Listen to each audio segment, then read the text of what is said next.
విద్య, primary course, primary విద్య 1వ తరగతి నుండి 5వ తరగతి దాకా, అది కర్మయోగం. ప్రైమరీ విద్య అన్నమాట. ప్రైమరీలో నుండి నువ్వు హై స్కూల్కి ఎట్లా వెళ్ళగలుగుతావు? వెళ్ళలేవు కదా. నువ్వు కర్మలు చేస్తేనే, మంచి పనులు చేస్తేనే నువ్వు హై స్కూల్కి వెళ్ళగలుగుతావు.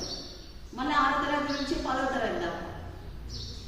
అయితే జ్ఞానయోగము ఉన్నత విద్య, ప్రైమరీ కర్మయోగం. జ్ఞానయోగము ఉన్నత విద్య అంటే కాలేజీ.